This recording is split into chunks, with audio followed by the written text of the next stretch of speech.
Welcome to the Skeptic Zone, the podcast from Australia for science and reason.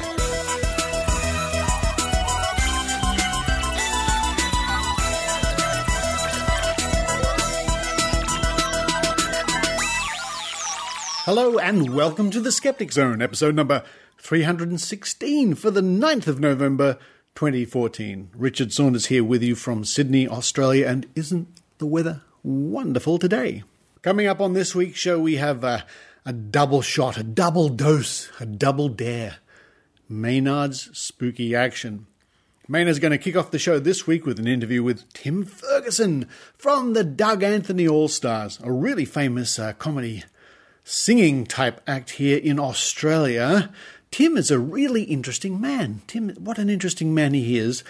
He's got MS, multiple sclerosis, but he doesn't let that slow him down or stop him. No. They're still touring the Doug Anthony All-Stars. And I think you'll find this interview interesting because Tim has been on the receiving end of all sorts of interesting advice about his condition from probably well-meaning people. Some pretty crazy advice too. Tim Ferguson from the Doug Anthony All-Stars to kick off the show with Maynard this week. Following that, it's a week in science from our friends at the Royal Institution of Australia. See you soon, guys. See you soon when I'm touring with James Randi coming up in December. And then the news of the passing of Simon Turnbull. Now, many of you may not have heard of Simon Turnbull. He was the long-time president of the Australian Psychics Association. And he also claimed to be psychic to boot. Although I certainly did offer him many chances to claim the $100,000 prize from Australian Skeptics. He never did. He always didn't want to do that. But there you go. But Simon Turnbull died a few days ago. And he and I would meet occasionally at Mind Body Wallet festivals and sometimes on TV. So I'll be playing a couple of TV clips of Simon Turnbull, one with me and one with Barry Williams, the former editor of The Skeptic, dating back some years. Yes, Simon Turnbull, the long-time president of the Australian Psychics, passed away last week. And then to round off the show, it's more Maynard. Maynard's Spooky Action Part 2. Maynard at Skeptics in the Pub, asking people about who they think should win this year's Bent Spoon Award from Australian Skeptics. Now, a late runner. A late at the gate, a late chance here. Just nominated Fran Sheffield from Homeopathy Plus, who has been promoting a petition to the World Health Organization to get homeopathic medicine, that's an oxymoron, homeopathic magic to Africa to fight Ebola. I'm not kidding. We don't make this stuff up, folks. We do not make this stuff up. We don't have to. We couldn't. It's so wacky and crazy. Yes, she is effectively wanting placebos to fight Ebola. She's a late contender for the Bent Spoon Award. If you go to skeptics.com.au, go to the features button, you can see the other runners-up, or the other contenders, I should say, for the Bent Spoon Award. We don't know who's going to win just yet. I think Fran Sheffield's in with a good chance, although she did win it a couple of years back. Can she win it twice? Or will it be the guy who's coming up to head the CSIRO promoting water divining? Or any number of people. And a big shout out to Jo Alabaster, who's taking a rest this week from Skeptic Zone duties, and good on her. Wow, she comes up with some really great reports, so we look forward to her next report next week, I hope, Jo. And you can meet Jo Alabaster and Maynard and Dr. Raichi and Ran Sagev and myself at the Australian Skeptics National Convention coming up. Soon. Only in a few weeks. That's exciting. For more information, go to convention.skeptics.com.au or skeptics.com.au and click the links. Get your tickets. You'll be able to see the Skeptics Guide to the Universe gang, George Harab, Dick Smith, Dr. Carl Kruzelniski, Sonia Pemberton. The list goes on and on. The Australian Skeptics National Convention almost upon us. Now's the time to get those late tickets. But now it's time for me to run over to the kitchen because I'm actually downstairs already. I'm downstairs already recording this episode of the Skeptic Zone, and I'm looking over past the living area into the kitchen. What do I see? Some crusty wholemeal bread, which will make excellent Vegemite toast. While I do that, I hope you enjoy the Skeptic Zone.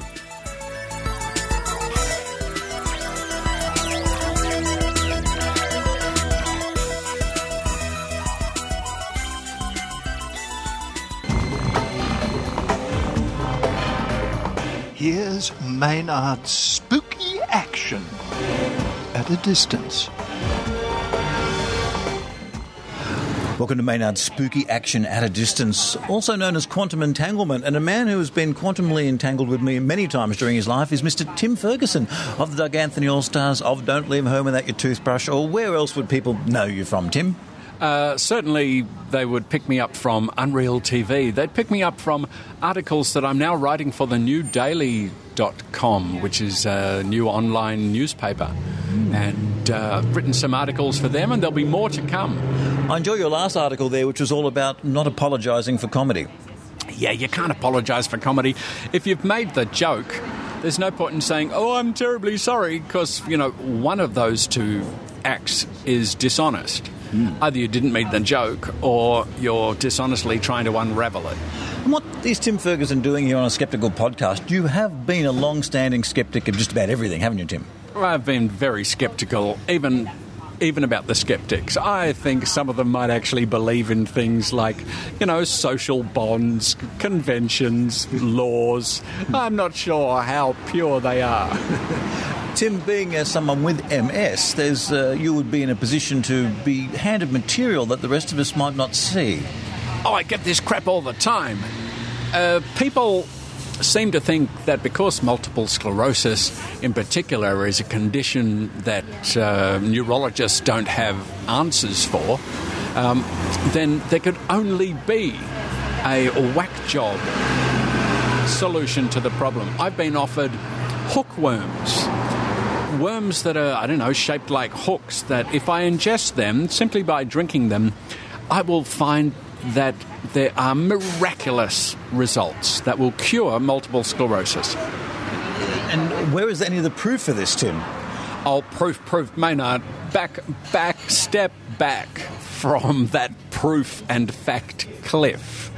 We are dealing partly with positive thinking about the hookworms, but also I quite often receive an email about someone whose name will be Mandy Simpson or Melanie Sassafras or anything that has M and S as as her acronym.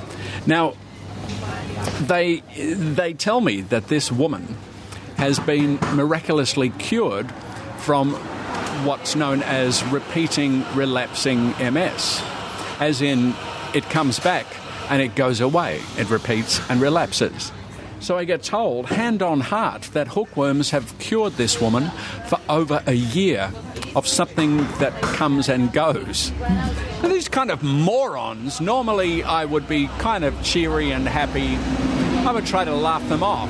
But these people are doltish to the point of it being offensive, if only because they're trying to push their ridiculous notions upon me. I got MS. I take drugs that deal with it. Maybe they work, maybe they don't, but I'm not going to drink a cup full of worms to try and fix the problem. And if I am, I want to see them drink a cup full of worms first. Would you be the kind of guy that would take an experimental pharmaceutical drug as part of a test? Would you give that a go? No, I figure let some other monkey do the testing. They've got the time. I just want, a neurologist to say, well, given all the testing, this seems to be the thing that will arrest your condition, which is as good as the drugs get. Like, it's incurable, and it only goes one way, which is down. But, some of the drugs seem to arrest the spiral. But the other thing that drives me nuts is, of course, homeopaths. I had a homeopath, a professional homeopath, which is a contradiction in terms, contact me to say, you should try homeopathy for your condition. When I expressed some scepticism, this homeopath, and let's call them something awful, a homeopath, responded by saying I wasn't only a skeptic, but that I had a closed mind. This began a tirade from me that went, several messages, after which I never heard from the, let's call him a homeopath, ever again. I hope he died in a ditch with a pill of nothing in his hand. What was he going to give you as like cures like? What was he going to give you as a small amount of MS to cure the MS? That's what I'd like to know. I think it was something called DDT. Tim, and when you're out there watching your science documentaries and that kind of stuff, you're a big science fiction fan. Are you a science fan? You like to watch your science shows? Oh, yeah, I like watching space ones. That recent show, Cosmos, was terrific and such a great way of expressing the history of our understanding of space. I like, David Attenborough. I'm not so interested in podcasts like the guy who talked about the nature of ions for an hour. I mean, it's kind of interesting, but you can't use it to pick up girls. What you can use to pick up girls is probably science fiction. What's your favourite science fiction? Oh, here's our waitress. What is your favourite science fiction? Oh, actually, at the moment I'm watching Battlestar Galactica with my... Oh, what, the new one with the sexy ladies? Yes, well, that's not obviously the premise about it. It's actually pretty well... I didn't see the old one and haven't heard the best reviews, but the new one is pretty interesting. Covers a lot of ground, a lot of moral and ethical stuff. Ooh. Look, if you really want to see something that you won't like, try Battlestar Galactica 1980.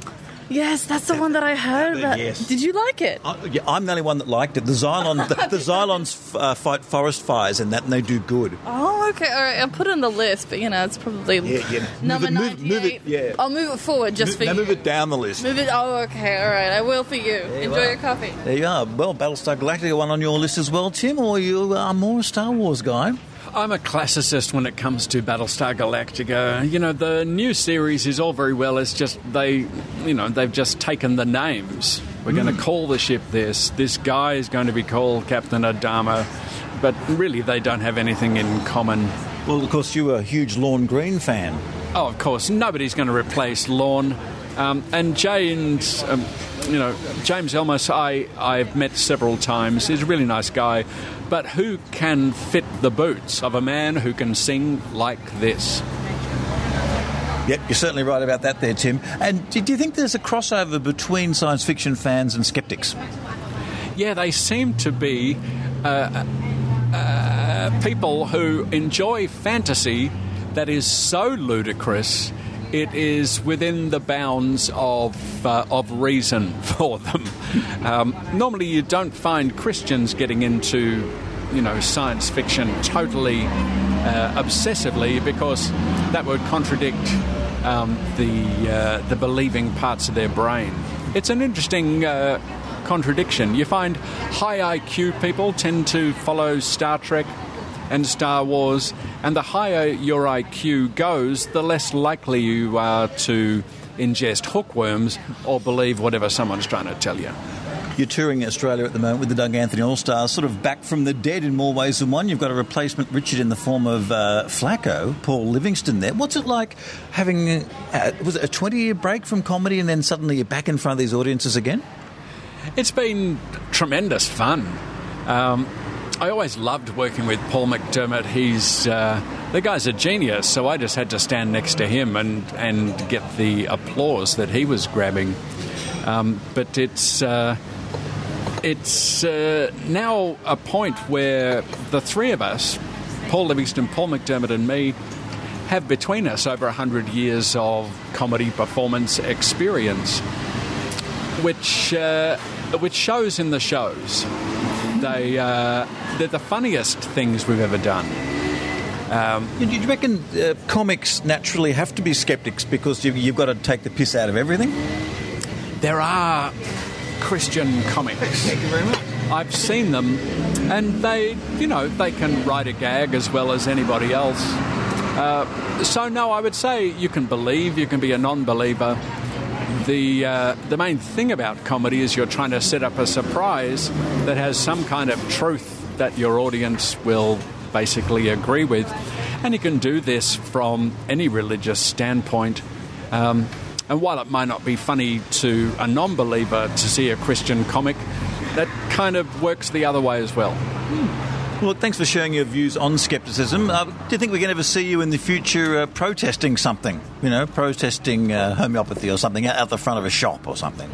Well, I think it was actually on Bunga Bunga, our podcast, where I came up with the perfect response when somebody does offer me homeopathic treatments, is just to say I did take them and they gave me multiple sclerosis. And that's going to appall anyone. Well, of course, and if they say, what? No, they didn't, I will say, prove it. Thank you. And, of course, you're playing Adelaide fairly shortly. Where can we get your tickets to Adelaide? Oh, you go to Adelaide, you stand on a street corner and try not to get killed by the next passing psychopath. I'm sure people will be able to find tickets somewhere. I think the word bass was used. Thank you, Tim Ferguson. And, of course, if you want to have a tune into our podcast, it's 9 shows old, Bunga Bunga. It's got its own Facebook page. And come and be a part of the show. Be sceptical about our show. Yeah. Don't let us get away with this rubbish.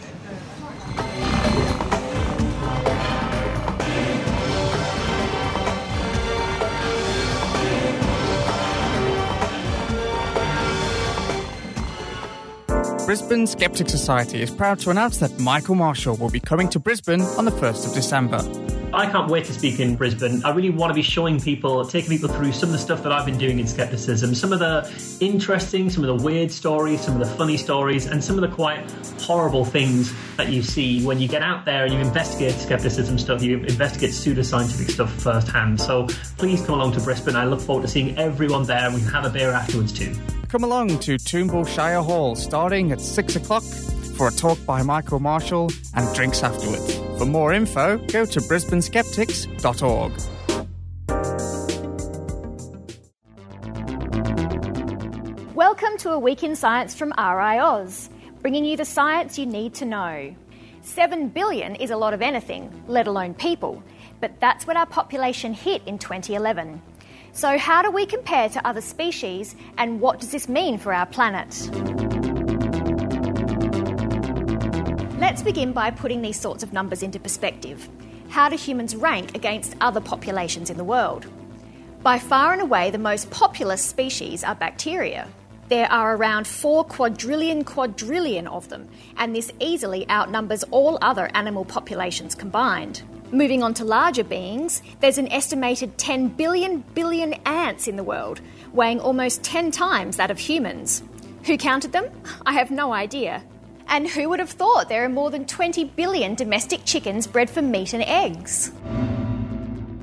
It's hardly surprising, but it is interesting that the top 10 mammal populations are humans and our domesticated friends. Farming livestock has seen populations of cattle and sheep soar to over 1 billion each.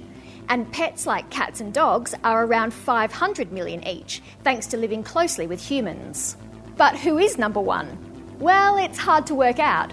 Evidence suggests, though, that humans may only be third on the list following mice and rats, which are not strictly domesticated but do like to hang around humans. By comparison, most wild mammal populations are falling rapidly due to humans moving in on their habitats. There are just 500,000 elephants, 200,000 chimpanzees, 120,000 big cats, and 20,000 polar bears left. And yes, we're directly responsible. And now, 4 fast facts about global population. China has the biggest population in the world with 1.35 billion people, closely followed by India at 1.21 billion. Together, they're home to 37% of the world's population.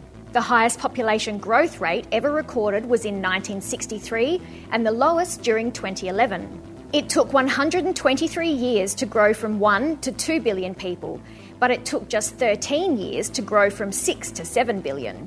Finally, the current world population is about 7.19 billion, increasing by 2.3 people every second. The planet is expected to hit 8 billion people in 2024.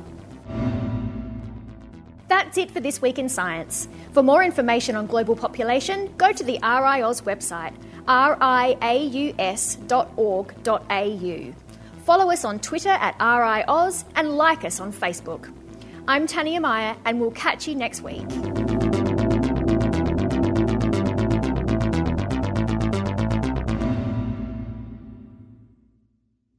If I thought that any of this would be used, I would abandon the film entirely.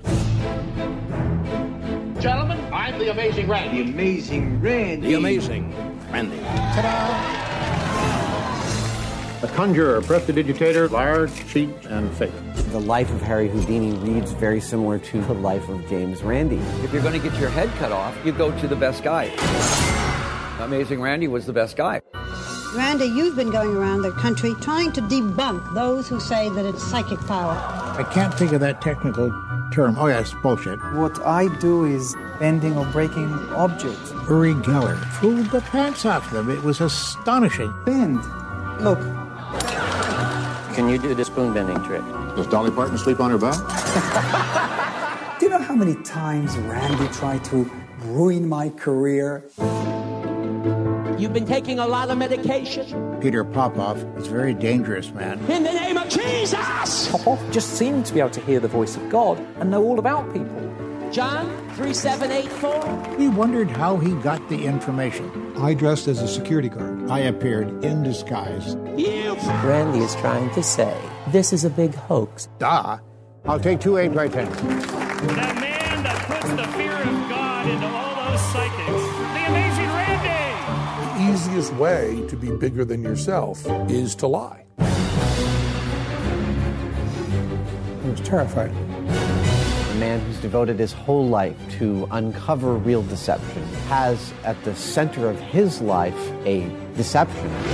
Only one of these people is sworn to tell the truth. What a situation. No matter how smart or well-educated you are, you can be deceived. An Evening with James Randi, touring Australia this December. Monday the 1st of December in Adelaide, Wednesday the 3rd of December in Perth, Thursday the 4th of December in Brisbane, Friday the 5th of December in Melbourne, and Sunday the 7th of December in Sydney.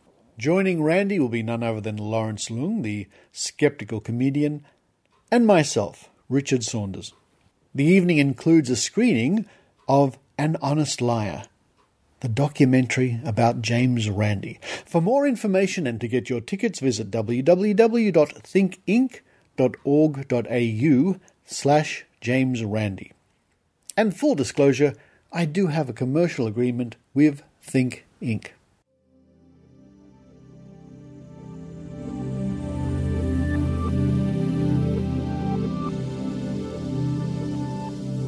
As mentioned at the top of the show, I was sad to hear of the passing of Simon Turnbull, the long-time president of the Australian Psychic Association.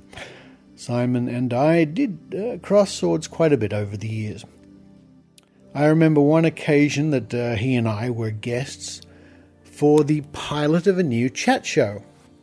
And as so often happens, I don't think the show went anywhere, but we did the pilot. And we were there sitting on some stools, and the host was chatting to us about psychic stuff and skeptical stuff, and we had a UFO guy there as well. And then at one stage during the flow of the conversation, Uri Geller and spoon bending came up. I was ready. So I passed a spoon to the host, I passed a spoon to the UFO expert, and I passed a spoon to Simon Turnbull, and I had a spoon. And I said, if we all concentrate now and rub the spoons and think psychic thoughts, let's see if we can make these spoon bends. And they were looking at them and looking at me like I was crazy. But what I ended up doing was making the spoon that Simon Turnbull was holding not only bend, but melt and break. Well, that was the appearance anyway. Simon was simply astonished. It's a pity I don't have a copy of that. After the taping, we were backstage, having a chat, and I said to him, now, Simon, you know it's a trick, don't you? And he said, yes, but when I saw Uri Geller do it, I was really close to him. I was practically standing next to him, and he did it right in front of me. And I said, Simon, I was sitting right next to you during the taping of this TV show, and I made your spoon bend. And he had to think about it for a while. And then I taught him. I said, Simon, if anybody in this country should know how spoon bending works, it's you, the president of the Psychic Association, so you can spot it, so you know. And I taught him. And he learnt. And he said, wow, now I understand how the trick works. But when Uri Geller did it, it wasn't a trick. There's not much you can say after that, folks. There's not much you can say after that. I met Simon again a few years later when we were both working on The One, the TV show I was the skeptical judge on. And Simon was sort of working backstage behind the scenes with all the contestants. He was their wingman, I suppose. He was the champion in their corner, the liaison between the contestants and the producers. Well, I can say that he never gave up pushing the psychics until the day he died, which was only a few days ago. Here's a clip of Simon Turnbull and I, about 10 years ago, on one of the morning TV shows here in Australia. Give you a bit of a flavour of the banter between us. Following that, it's another clip from 10 years ago, about this time 10 years ago, leading up to Christmas, and as TV shows and radio shows often do, they call in the psychics and say, what do you see for the year ahead? You'll hear some of Simon's predictions for the year 2005. And the other voice you'll hear is none other than Barry Williams, who at the time was the editor of the Skeptic magazine and the chief executive officer. Barry and Simon also crossed swords many times over the years. So let's first have a listen to Simon and I on morning TV. Following that, it's Simon's predictions for the year 2005.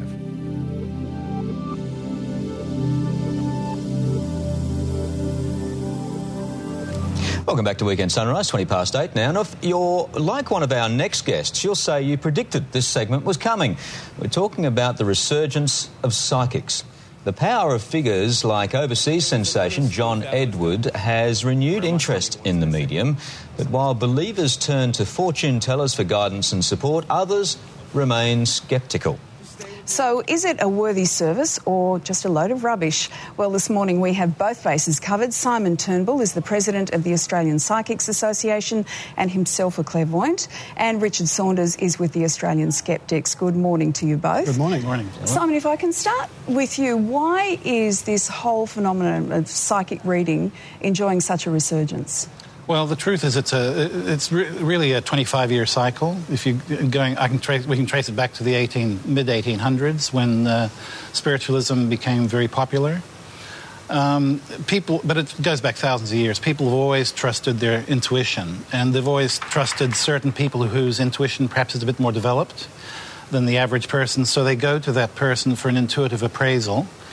Of course, psychics are not God, and they don't claim to be, not professional psychics anyway. But there are other abilities, such as being able to predict the future. And we have a lot of testimonials. We brought some along just to show you that we get our members to actually write down what came true the previous time they went to a psychic. But these are people who already believe. No, these in are people psychics. who have paid good money for a reading. Oh, right. And money talks and the rest walks, as you know.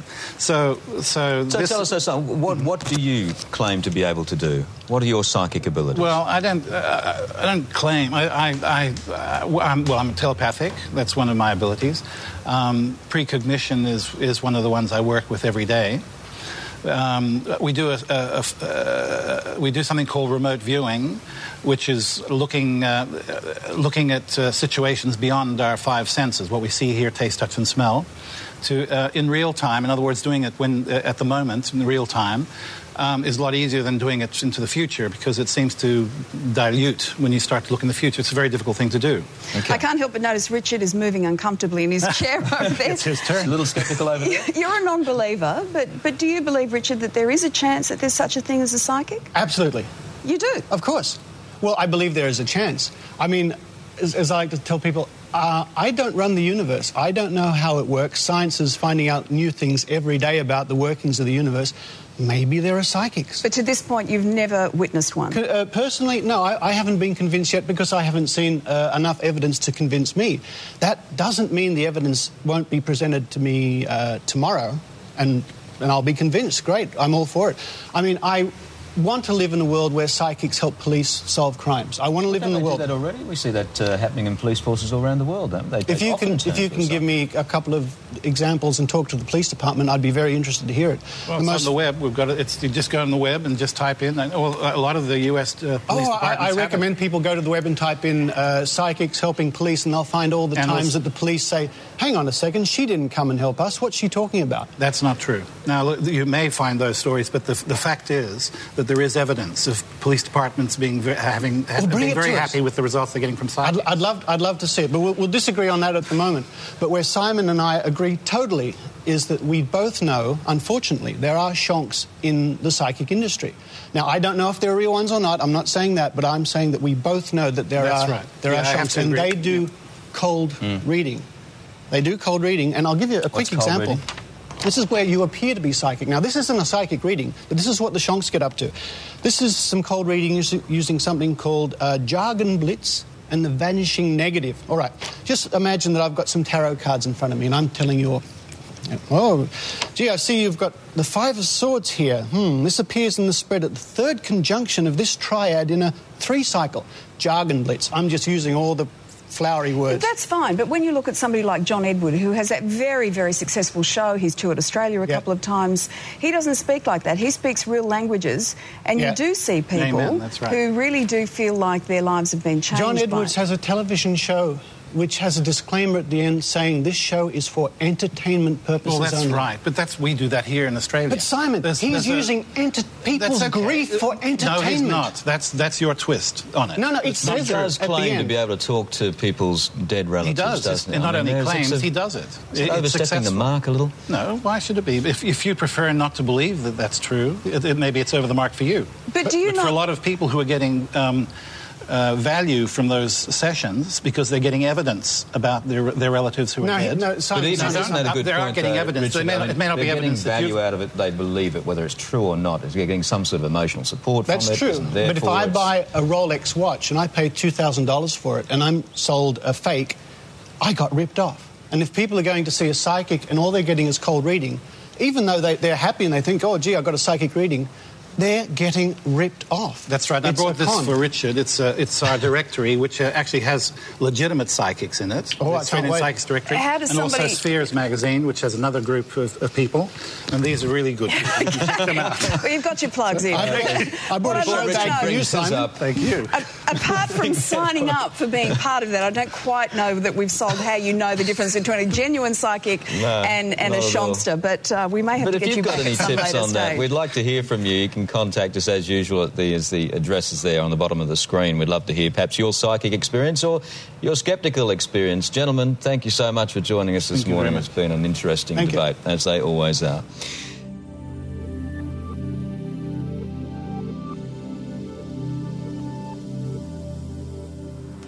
If you could be told one thing that will definitely happen next year, what would it be? Maybe it would involve relationships, possibly finance, or even career. Well, if anyone can predict your future, it's the people you're about to meet. Chris Simmons has the story. Did you predict, Simon, that you were going to be the Psychic of the Year? Well, no, I didn't. But shouldn't you have? I should have done so.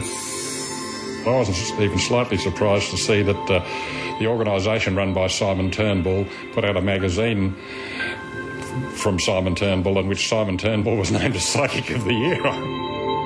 If you'd studied the planets, shuffled your tarot cards or glared at a crystal ball recently, you'd know that Simon Turnbull, president of the Australian Psychics Association, had scooped the cosmos as Psychic of the Year. I mean, how accurate would you say you are? Well, I can't put a percentage on it. I can only look at the hundreds and hundreds of testimonial letters I have in my office. Well, you can't go wrong if you tell people what they want to hear. I mean, that's essentially how they work. Chief of the Australian Skeptics, Barry Williams, insists the psychic's psychobabble is nothing more than amateur psychology. You go to a psychic and you pay them some money and they listen to your complaints, you feel good. And that's probably not doing a lot of harm. From the age of 5, my grandfather taught me to read tea leaves. We thought we'd put the top psychics to the test, inviting Jacqueline Close-Moore, the recently anointed Victorian Psychic of the Year, to join Simon Turnbull in channeling their predictions for 2005. Anything that you have put out comes back to you in full measure because it's the year of the rooster. We're going to see terrorism start to abate, and a lot of the people that have been responsible will start to be corralled and caught. I feel that George Bush and his daddy, well, they've put a lot out and it's coming on back. So I feel that relations for them will be very difficult. Politically, are we going to see, say, John Howard step down and Peter Costello step up? Well, if Peter Costello steps up, it'll be a short step. Long term, Simon favours Malcolm Turnbull as the next Liberal leader, sees Hillary Clinton one step closer to the Democrat hierarchy, and Nicole Kidman hitching herself to billionaire Steve Bing. That's if Tom Cruise doesn't get there first. I feel that he's trying still to get back with Nicole and that may continue for some time. Both psychics foretell the end of the drought with flooding rains. Tragedy will strike Buckingham Palace with a death in the royal family. Barry's hardly surprised. The Queen's getting on, the Duke of Edinburgh's getting on, they've got cousins and things, all of whom are subsumed into the great royal family, so one of them probably died. Racing in the Emirates Melbourne Cup. First past the post for the big one at Flemington next year, Simon says. Well, SH is in the name, so with a sh sound. For the jockey or the trainer? No, for the horse, jockey or trainer. As for Simon's and Barry's predictions for each other... I'll say that Barry's beard will get longer and whiter. I imagine their prices will go up. Simon, thanks for the predictions you've given us, but I feel as though you're holding back on us, that there's one in there that you actually want to share with us. Come on, just draw it out now. Right. Well, let me see. It's related to health, such as cancer. So I'm getting the cancer. A breakthrough with cancer? A breakthrough with cancer related to research that Australian scientists are doing. Okay. That's as close as I can get without making it up. Ho, ho, ho. Some interesting predictions there. Chris Simon reporting. This Christmas... And for the record, the 2005 Melbourne Cup, the great horse race, was won by a horse called Maccabi Diva, trained by Lee Friedman and ridden by Glenn Boss. It won't be quite the same out there now without Simon Turnbull. We saw each other occasionally at psychic fairs and here and there. We were never really bitter towards each other, but we certainly had our differences. I'll miss you, Simon, in a strange sort of way, and of course my deepest condolences to your family and to your friends.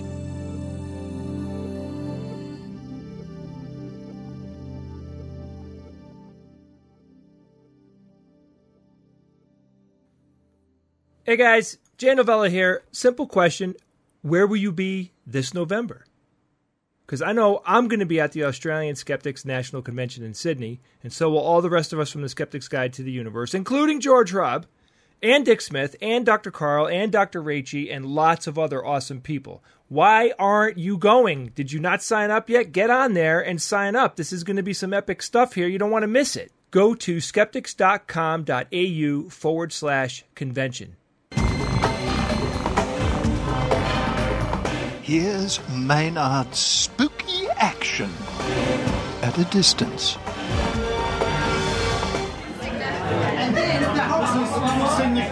Well, here we are at Sydney Skeptics in the pub. A lot of people rushing, hushing, pushing, shoving, putting Thai food into their mouths, putting drink into their mouths, putting beer into their mouth, and over in the corner, a very intense conversation going on with Jessica. Hi, Jessica. How are you? Hello there. So, Richard Saunders, how would you describe the roll-up here tonight at Skeptics in the Pub? It's, to quote a TV show, packed to the rafters, Maynard. About 100 people, maybe? Around that area, yeah. And every seat's taken, I noticed. They're going to be starting to stand up soon to watch our talk tonight on feathered dinosaurs. John Pictrell, he's going to be talking about feathered dinosaurs. Cool. So he's watched Jurassic Park more than 3 times? 5 times. Hang on. What's that smell? Oh, I can smell a lawyer. It's Jessica. How are you? Oh, dear. I didn't know lawyers smelt. Oh, no. Well, they have that smell of victory or disdain. It depends on what side you are. Arrogance, yes. And how have things been in your sceptical world? In my sceptical world... Has something really pissed you off? Have you opened the paper and gone, oh, come on, that's not going to fly? Oh, now you're asking. Not really. I'm ashamed to say not really. Well, that's unusual. You're actually a calm skeptic. I am. I'm very zen at the moment. Or I think actually it's because I'm so busy at work, just being a lawyer and being obnoxious to people. I just don't have time to be to look at the paper or. It's kind of cool being a lawyer. When people ring you, you earn money. That's right. Let me explain to you people. When you're in a corporate law and people ring you, suddenly the timer starts and you get paid while you're talking to them. Now, apart from phone sex, I really can't think of anything else that does that. That's a very good analogy. Even doctors don't do it. I don't think even phone sex is as efficient because as a lawyer we have. Each hour is divided up into 6-minute units, 10 units an hour. So, yeah. And I've got to say, who's your favourite lawyer? A lot of people have people that have inspired them. Who's the ones that inspired you? I'm a bit of a Clarence Darrow fan because... Perry Mason. Clarence Darrow, he was actually able to bribe juries when you were able to do that. Yeah. Look, I have to say, I can't say Perry Mason or Darrow, but Rumpole. Love Rumpole. Wow, okay. And Helen. Rumpole himself is a bit cheeky, and no barrister would ever be that cheeky in court. But what's lovely about Rumpole is the characters of the other barristers and the characters of the judges and the obnoxious judges are actually spot on. Oh, okay. Yeah. Oh. So by the time you become a judge, do you tend to get a bit arrogant? Does it come with the territory? Not necessarily. Okay. Not necessarily. Actually, some of the loveliest people I've known are judges, really. And, of course, the controversial question, what do you think of the US Supreme Court? They always come down 4-3. Always 4-3 on every decision. 4-3 on everything. Then they're very predictable, aren't they? How boring. How boring. Yeah. Much prefer our system. Which is... How's different? Because they have a Supreme Court, we have a Supreme Court. What's the difference? I think with our judicial appointments, they're less, and I know people would disagree with me on that, but our judicial appointments, I think, are less politically motivated,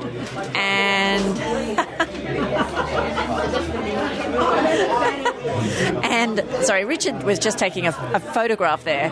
And I had to quickly take my glasses off. Yes, and I quickly had to arrange my face into some semblance of a smile and normality. And I've got to say, that crossover ballet top you're wearing is fantastic. Oh, wonderful. I'm glad you like it. It's like you've just come from some jazzercise. Yes, absolutely. So will you be asking some difficult questions at the end of it and going, what about creation at the end, will you? Oh, goodness, no. Don't subscribe to creationism at all. I am, after all, a skeptic. I'm the same without my pyjamas on. Hello, everybody. Hey, Maynard. Oh, look, I'm here wearing a sort of 1980s. I've got a bit of a haircut 100 look, sir. Oh, bro. Look, the question I'm asking people tonight is, we have the Bent Spoon Award coming up for the Skeptics. Is there someone you think is a dead cert to win the Bent Spoon Award this year? I'd have to say it's a contest between Meryl Dorey and Fran Sheffield. Ooh, that would be the nanny. The nanny, yeah, no, not the nanny. The homeopathy plus. Every time I hear that, I go, the nanny. Okay, She's the one with the funny voice. She's the one with that funny voice. Hello, Mr. Sheffield. So if you had to call it, which one would you give it to? Oh, look, after what I read recently about the homeopathy plus and curing Ebola, I think it'd have to be Fran Sheffield. Okay. How do you feel about the Bent Spoon? Who you reckon is going to win it this year? Those whack jobs who are promoting homeopathic vaccinations for Ebola, I think. I don't know who those people are, but I think those people. It puzzles me because like cures like, so what would you have in the homeopathic Ebola? Probably stab people to... No, actually, bash someone to death, almost to death, until they're into hemorrhaging, and that would be the equivalent of Ebola, I think. Take their blood. Yeah. So they're hemorrhaging badly, and that would be the equivalent of Ebola. And of course we have a man who's quiet and dark at the end of the table here. What are you thinking as far as the bent spoon goes? I reckon that the current government is probably deserving. Wow, that's a wide bow there, the entire government. But they're always complaining about how the budget's got to be fixed, but then they set all this money for chaplains in schools and all that other stuff, and I don't know. So you reckon just bend the spoon, give it to the government? Works for me. And what about you there? Is it homeopathy plus or what? I have no opinion. I'm sure the winner will win. So scepticism will be a winner on the night. Yeah, that's right. I've learned to say always that. Is, yeah. So let's talk about the bent spoon. Who do you think's going to get the bent spoon this year, sir?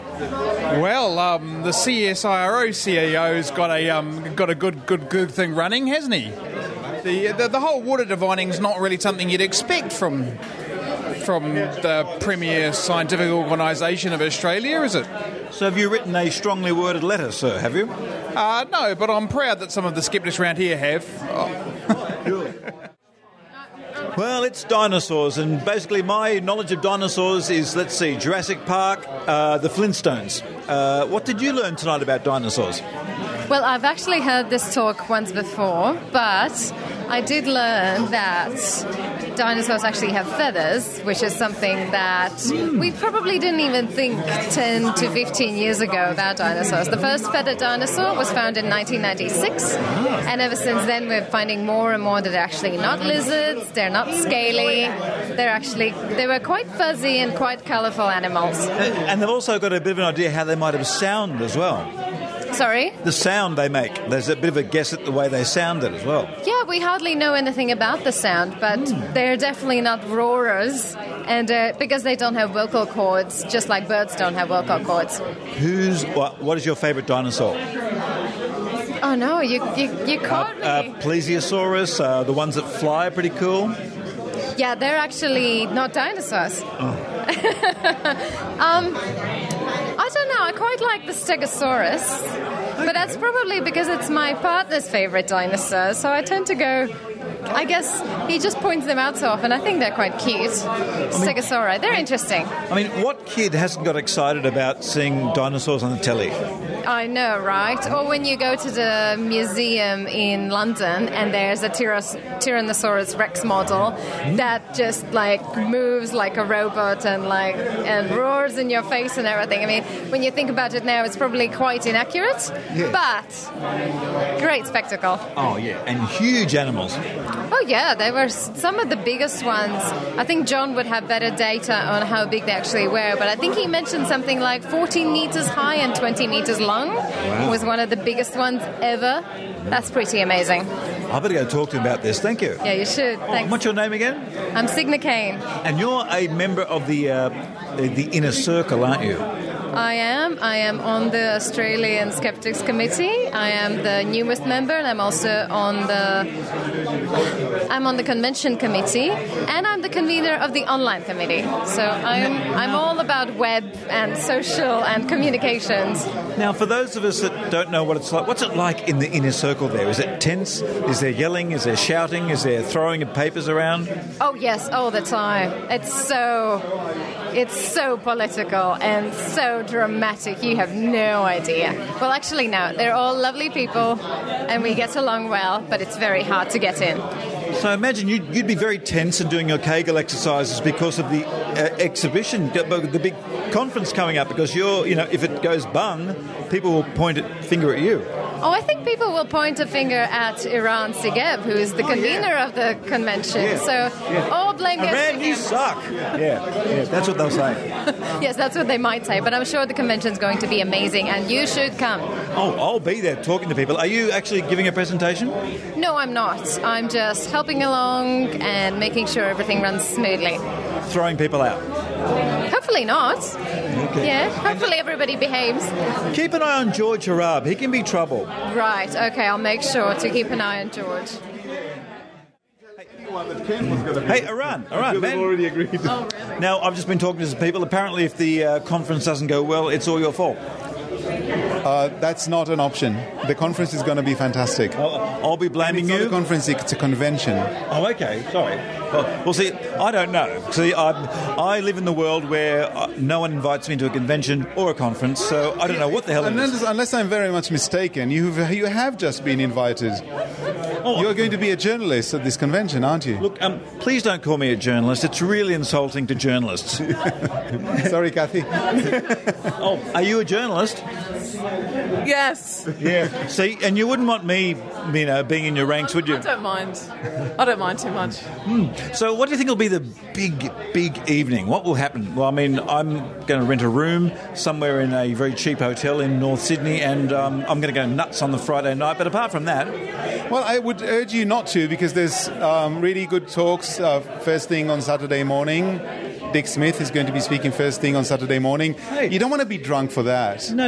Or definitely not with a hangover. No, we're not talking... No, don't you harsh my mellow. I'm going to be taking serious drugs, man. I'm not going to be drinking. Oh, sorry about that. It's the national conference. Sorry for underestimating you. Yeah, that's right, yeah. I mean, I'm going to be sitting there and Gio's going to be looking at me going, oh, Maynard, you shouldn't drink drinking. Actually, I'm looking forward to having a chat to Gio this year, because every time I bump into him at TAM, he's always got interesting stuff to say. Yeah, well, he's going to be very busy, because he's going to be the MC, and he's also giving a talk. And there's a lot of people to sleep with. Well, I mean, have you seen the guy? He's really popular. Yeah, he's popular. He's a good-looking guy. He's bringing his girlfriend with him. Girls, stay away. But I hope you will have time to catch up with him. Look, I'm going to have a great chat with him, because I have a bit of an issue with him, but we'll talk later. But what did you learn about dinosaurs tonight, sir? I actually heard this talk before, so I knew most of what John had to say today. Yeah. Just today, I knew. But look, there's I think what we're learning in the last few years about dinosaurs is just amazing. So everything that John is talking about it's not new just to me. It's new to anybody who's not in that field. We just like he said, the dinosaurs used to be these grey, slow, cold-blooded creatures, and now they're birds all of a sudden. Yes, well, I'm going to have a bit of a chat with him, because I learnt everything I know from the Flintstones and Jurassic Park, so I'm going to have a chat with him right now. Good luck with that. Here, my world's been rocked tonight. I'm actually disgusted. Everything I knew about dinosaurs I learnt from the Flintstones and Jurassic Park. Apparently they can't undo doorknobs, and they have feathers. And so who have we got here? It's Dr. Brad from Embarrassing Bodies Down Under. Now, what have you learnt tonight, sir? I've learned as well about the Flintstones, that they don't have trash compactors underneath their sinks with the cavemen growing up. So would dinosaurs get ingrown hairs with their feathers or not? I'm sure they get a bit of folliculitis, and maybe that's what killed them and made them extinct. Now, of course, you're on the front line of STD and GP practice in Sydney. What's been happening this week? Has anyone got Ebola? Nobody has Ebola, no. Not so far. I keep on checking. You're so disappointing. Yeah, they're bleeding from different places, but not from their eyes and not from Ebola, so it's all right. Okay. Have you had anything in your surgery this week where you've gone, oh my God, and you've actually had a moment where you haven't know how to handle it? No, I'm able to handle everything that I'm seeing. So if I don't know, I'll ask the next person in the next room, or look it up pretty quickly. So you knock on the door and go, excuse me, this guy's got this, and I haven't seen it before. No, it's more about finding out what studies to put people in. So I've been learning about the SPANK study recently. So it makes you look tight around the middle. Not the SPANKS study, but the SPANK study. So SPANC. So if they're looking for gay men that are over the age of 35 who haven't had anal cancer, and the whole process is looking up people's asses with a high-definition camera, and then taking biopsies of areas looking for the human papillomavirus and whether that's going to lead to cancer in the future. So it's quite interesting. You're more likely to have human papillomavirus if you're a gay man, but you can still get human papillomavirus in different areas. And frankly, I was annoyed because I really wanted to take the vaccine, and Dr. Racey said, Maynard, it's too late for you, don't worry about it. I'm basically too old and not in the right age group, basically, aren't I, really? Well, that's why the vaccine's there. So they're introducing it for young, mainly... And people that would never go out with me. Possibly. But no, so with the 4 viruses that it protects against with human papillomavirus, it covers 2 that are for genital warts and 2 that will cause cervical cancer, but also cause penile cancer or anal cancer as well. It's good to see you here too. Like, what's it like actually? Because you spend a lot of time at university because you're a doctor, and here you are watching someone tell you about dinosaurs. Is it interesting? Like, because you're a pretty smart guy and you're learning stuff. It's a little bit different learning about dinosaurs compared to learning about the human body, but it's just as interesting. I think I obsessed over dinosaurs like most little kids as well, so it's good to take up the flag. Keep on going. And didn't you love the bit in Jurassic Park where they were trying to open the door? With their little tiny claws. Yeah, totally. Cool. Okay, well, thank you very much. You have a good night here, and don't cause too much trouble on the papilloma thing, okay? I'll try not to spank too many people. It's so sad I can't get it.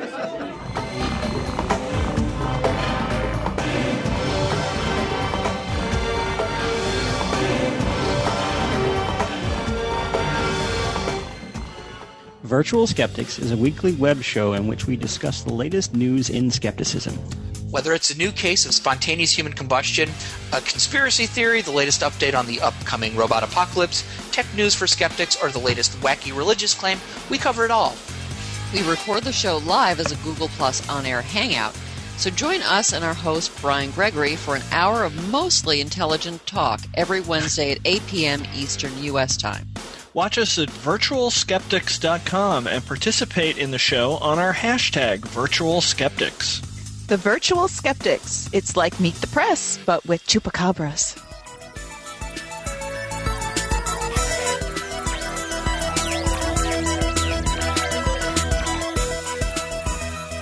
Thank you for listening to the Skeptic Zone. And thank you to those people who subscribe using PayPal. Less than $1 a week. It's the only reason the show keeps going, folks. It really is. Those little contributions people make, and I'm very, very grateful. And every now and then, every once in a while, let's see, the show's been going for 6 years, and I think 3 times, I've actually put out a plea for extra funds for bits and pieces. One was to get Maynard to Las Vegas once, and one was to get Maynard to Canberra, I think. And I put out a plea also to buy some video editing equipment, which I used to make the Vaccination Chronicles. So, here we go again. For the 4th time in 6 years, a little plea. The Skeptic Zone basically needs a new iPad. The old one I've been using now for over 3 years is starting to show its age, and it's getting a little unreliable. And I use it in public speakings, and I use it to write scripts for the Skeptic Zone and research and all that sort of stuff. If you want to help the Skeptic Zone, I'd be so grateful. www.skepticzone.tv. There's a PayPal button on that page, and you can chip in a little bit. I hope to get one before the end of the year. I've got some talks coming up. I've got a talk coming up in Canberra on the 10th of December. So it's time for me to upgrade. It is time for me to upgrade. And since I use my current iPad largely for the Skeptic Zone, I thought I might ask my listeners, if you feel so inclined, if you want to chip in a bit extra, help me get that iPad to help me keep doing the Skeptic Zone, of course I would be immensely grateful. And if you feel very generous and chip in, say, $50, I shall send to you as a thank you an autographed photograph and a set of origami Pegasus earrings. So, there you go, a little enticement for you. Well, that's enough pleading and begging. I'll just get off my knees now. Thank you again for listening to the Skeptic Zone this week, and thank you to all my reporters who do such a great job. As I said before, Maynard and Joe Alabaster and Dr. Racey and Aran Segev will all be at the National Convention. You can come along and meet the whole Australian contingent of the Skeptic Zone. But until next week, this is Richard Saunders finishing off his Vegemite toast. Signing off from Sydney, Australia. You've been listening to the Skeptic Zone. Visit our website at www.skepticzone.tv for comments, contacts, and extra video reports.